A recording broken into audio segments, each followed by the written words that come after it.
kedatangan kita ke SPKT Polda Metro Jaya untuk melaporkan secara resmi terkait unggahan konten channel YouTube milik Anji.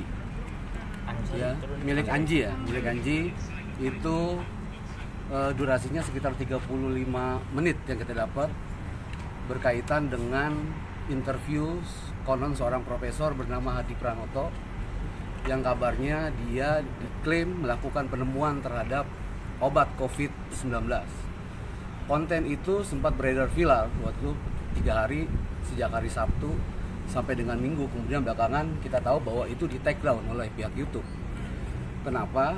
Karena bisa jadi memang konten yang ada dibuat di situ kontroversial. Kita tahu bahwa konten itu banyak dikecam oleh sejumlah pihak, termasuk akademisi, kemudian dari para ahli, kemudian ikatan dokter, menteri kesehatan, influencer, bahkan seluruh masyarakat luas. Pernyataan yang dianggap kontroversial dalam keterangan dari si profesor itu pada saat dilakukan interview antara lain adalah menyebut soal penanganan model rapid test dan swab test yang kabarnya dia punya teknologi atau digital teknologi yang dinamakan, biayanya itu cukup 10.000 dan 20.000 katanya. Padahal kalau kita tahu di rumah sakit yang pada saat ini dan itu dijadikan sebagai syarat penerbangan, sejumlah masyarakat biayanya bisa mencapai ratusan ribu, bahkan sempat menyentuh level jutaan untuk swab. Jangan sampai kemudian publik percaya terhadap keterangan seperti itu, kemudian menilai bahwa berarti selama ini masyarakat dibodohi dan diperas oleh pihak rumah sakit atau pihak-pihak tertentu yang mengambil keuntungan dari swab atau rapid test yang beredar. Nah, ini kan yang kemudian meresahkan. Kemudian yang kedua, pernyataan kontroversial lainnya adalah berkaitan dengan penemuan obat COVID. Penemuan obat COVID ini ditentang oleh ID dengan menyatakan bahwa tidak ada penemuan obat soal COVID itu, bahkan sampai hari ini di seluruh dunia tidak ada obat yang bisa menyembuhkan itu.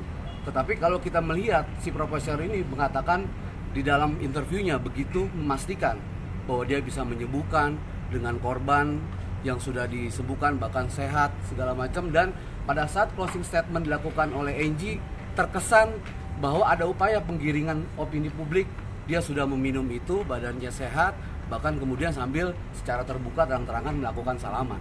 Nah, ini kan kontraproduktif sebetulnya dengan apa yang kemudian disampaikan oleh pemerintah tentang jaga jarak, social distancing dan sebagainya.